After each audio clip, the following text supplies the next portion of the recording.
चंद जाए प्रिय खे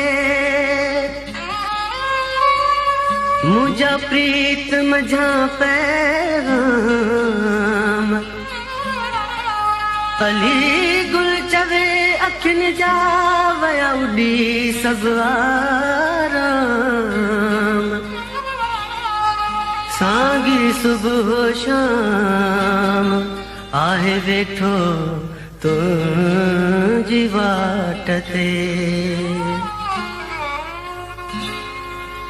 चंद चोॾींहं जो जद चोट चढ़ियो चंद चोॾींहं जो जद चोट चढ़ियो तुंहिंजे यादुनि जी का वीर लॻी चंद चोॾींहं जो जद चोट चढ़ियो चंद चोॾींहं जो जद चोट चढ़ियो तुंहिंजे यादुनि जी का वीर लॻी सिक साह मुझे खे साड़ छॾियो सिक साह मुझे खे साड़ छॾियो अची तुंहिंजे अंदर में उकीर लॻी चंद चोॾींहं जो जद चोट चढ़ियो चंद चोॾींहं जो जद चोट चढ़ियो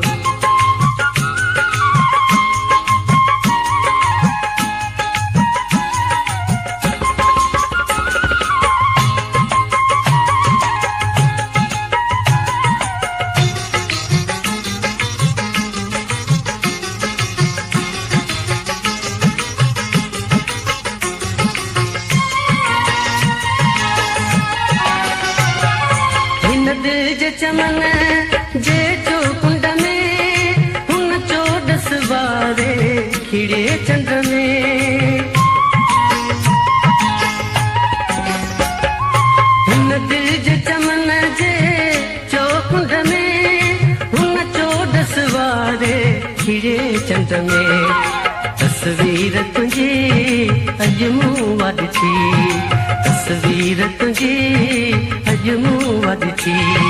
मुझे हीअड़े खे का सुधीर लगी सिक साह मुझे खे साड़ छॾियो सिक साह मुझे खे साड़ छॾियो अची तुंहिंजे अंदर में उकीर लगी चंद चोॾींहं जो जद चोट चढ़ियो चंद चोॾींहं जो जद चोट चढ़ियो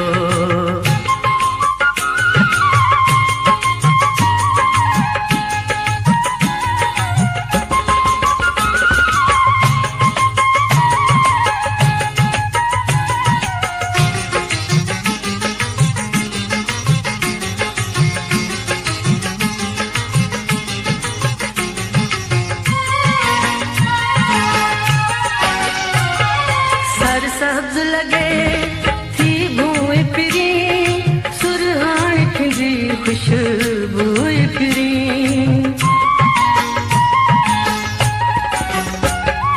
सर सब्ज लगे थी भूए फिरी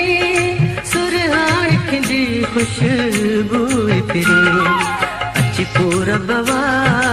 रापूर पया अची पूर बवा रापूर पया दबिया दखिण जी हीर लगी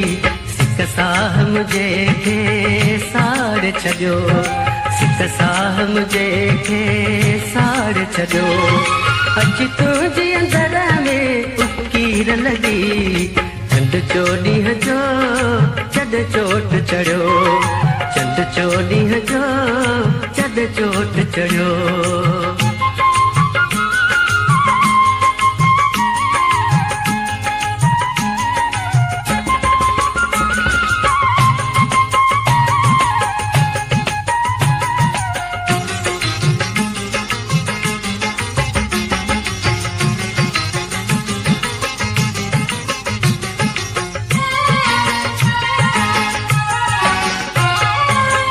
छातो बिही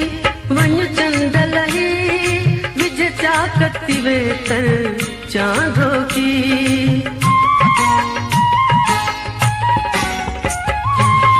छातो बिही वञ चंद लही विझ चाकती वेतर चांदो की देह बाह बदन खे आहे ॾिनी बाह बदन खे आहे ॾिनी सिक सांग सफ़ा का सीर लॻी सिक साह मुझे के साड़ छॾियो सिक साह मुझे के साड़ छॾियो अॼु तुंहिंजे अंदर में कीर लॻी चंद चोॾींहं जो जद चोट चढ़ियो चंद चोॾींहं जो जद चोट चढ़ियो तुंहिंजे यादुनि जी का वीर लॻी चंद चोॾींहं जो जद चोट चढ़ियो चंद चोॾींहं जो जद चोट चढ़ियो